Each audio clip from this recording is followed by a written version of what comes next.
ഷൈൻ ടോം ചാക്കോയ്ക്കെതിരെ വിൻസി നൽകിയ പരാതി ഒത്തുതീർപ്പിലേക്ക് തനിക്കുണ്ടായ ബുദ്ധിമുട്ടാണ് പറഞ്ഞതെന്നും പരാതിയിൽ നിന്ന് വിൻസി ICC അറിയിച്ചു. വിഷയത്തിൽ ഷൈൻ ടോം ചാക്കോ ഖേദം പ്രകടിപ്പിച്ചു. ഇരുവരും ചർച്ചയ്ക്ക് ശേഷം കൈകൊടുത്ത് പിരിഞ്ഞു. സിനിമയുമായി സഹകരിക്കുമെന്ന് ഷൈനും വിൻസിയും അറിയിച്ചു. IC റിപ്പോർട്ട് ഉടൻ കൈമാറും. നിതിൻ സേവ്യർ വിവരങ്ങൾ നൽകും. നിതിൻ, എങ്ങനെയാണ് ഇത്തരമൊരു ഒത്തുതീർപ്പിന് വഴിയൊരുങ്ങിയത്?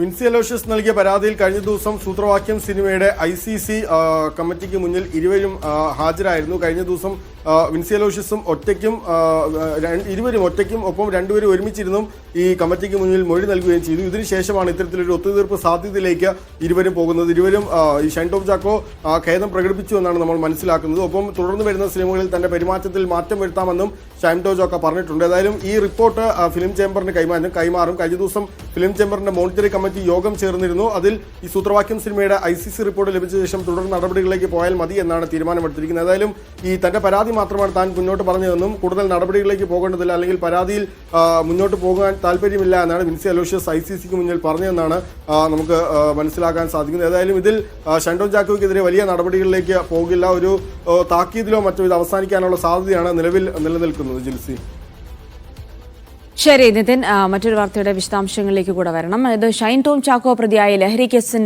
പോലീസിന്റെ തുടർ നടപടികൾ നീളും എന്നുള്ള വിവരങ്ങളാണ് ലഭിക്കുന്നത്. തെളിവുകളില്ലാത്തതിനാൽ ഷൈനെ വീണ്ടും ചോദ്യം ചെയ്യുന്നതിൽ കാര്യമില്ലെന്നാണ് പോലീസിന്റെ വിലയിരുത്തൽ. ലഹരി പരിശോധനാ ഫലം വരാൻ 2 മാസം കഴിയും. കസ്റ്റഡിയിലെടുത്ത ഫോണുകളുടെ ഫോറൻസിക് പരിശോധനാ ഫലവും വൈകുമെന്നാണ് വിവരം.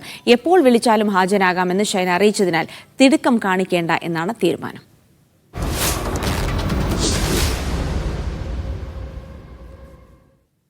നിതിൻ സേവ്യർ തുടരുന്നുണ്ട്. നിതിൻ, അതായത് തെളിവുകളുടെ അഭാവം പോലീസിനെ തുടക്കത്തിൽ തന്നെ കുഴക്കിയിരുന്ന ഒരു പ്രശ്നം തന്നെയാണ്. ഇനിയിപ്പോൾ തെളിവുകൾ ലഭിക്കണമെങ്കിൽ ഫോണിന്റെ ഫോറൻസിക് പരിശോധനാ ഫലങ്ങൾ വരേണ്ടതുണ്ട്, വൈദ്യ പരിശോധനാ ഫലം വരേണ്ടതുണ്ട്. പിന്നെ ഷൈൻ അന്വേഷണവുമായി പൂർണ്ണമായി സഹകരിക്കുന്നത് കൊണ്ട് തന്നെ തിടുക്കപ്പെട്ടൊരു നടപടിയിലേക്ക് പോലീസ് കടക്കില്ല. അതായത് കേസ് അന്വേഷണവും മറ്റു കാര്യങ്ങളും ഇനിയും നീളുമെന്നർത്ഥം.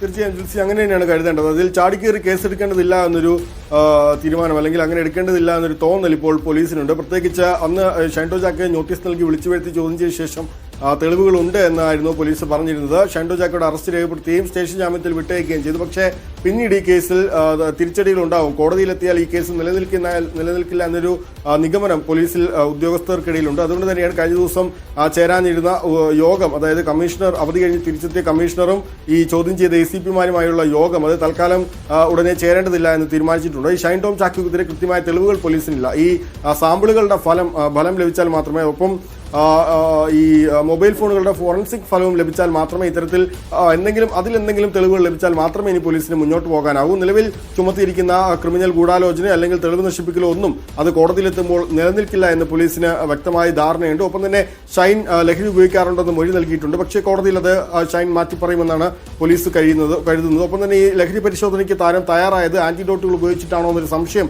പോലീസിനുണ്ട്. അതുകൊണ്ട് തന്നെ ഇത് ഒരുപക്ഷെ ഇതിന്റെ ഫലം വന്നാലും അത് തിരിച്ചടിയാകുമെന്ന് പോലീസിനുണ്ട്. ഏതായാലും ഈ ഷൈൻ ടോം ചാക്കോയ്ക്കൊപ്പം പ്രതി ചേർക്കപ്പെട്ട മലപ്പുറം സ്വദേശിക്കെതിരെയും സമാനമായ കുറ്റകൃത്യങ്ങളാണ് പോലീസ് FIRൽ രേഖപ്പെടുത്തിയിട്ടുള്ളത്. പക്ഷേ ഇയാൾക്കെതിരെ ഒരു തരത്തിലും ഇയാൾ ലഹരി ഉപയോഗിക്കുന്ന ആളെന്ന് തെളിയിക്കാൻ പോലീസിന് സാധിച്ചിട്ടില്ല. ഇയാളുടെ പക്കൽ നിന്നും ലഹരി പിടിച്ചെടുത്തിട്ടില്ല. ഇയാൾക്ക് ലഹരി ഇടപാടുകളുമായി ബന്ധമുണ്ടെന്ന് തെളിയിക്കാൻ സാധിച്ചിട്ടില്ല. അപ്പോൾ ഇയാളെ എന്തിനെ പ്രതിയാക്കി എന്നൊരു ചോദ്യം പോലീസിന്റെ ഉദ്യോഗസ്ഥർക്കിടയിൽ തന്നെയുണ്ട്. ഏതായാലും തുടർ നടപടികൾ നീളാൻ തന്നെയാണ് സാധ്യത. 2 മാസം വരെ എടുക്കും ഈ രാസപരിശോധനയുടെ ഫലങ്ങൾ വരാൻ. ഒപ്പം തന്നെ ഫോറൻസിക് പരിശോധനയുടെ ഫലം വരാനും കുറേയേറെ സമയമെടുക്കും. അപ്പോൾ ഏതായാലും തൽക്കാലം ചോദ്യം ചെയ്യാൻ വിളിപ്പിക്കേണ്ടതില്ല എന്നൊരു തീരുമാനമാണ് പോലീസിനുള്ളത്. കാരണം ഷൈൻ എപ്പോൾ വേണമെങ്കിലും ഹാജരാകാമെന്ന് പറഞ്ഞിട്ടുണ്ട്. അതുകൊണ്ട് തന്നെ എന്തെങ്കിലും ഒരു തുമ്പ് ലഭിച്ചാൽ മാത്രം ഇനി ഈ കേസുമായി മുന്നോട്ട് പോയാൽ മതി എന്നൊരു തീരുമാനം പോലീസിനിടയിലുണ്ട്. ജിൽസി.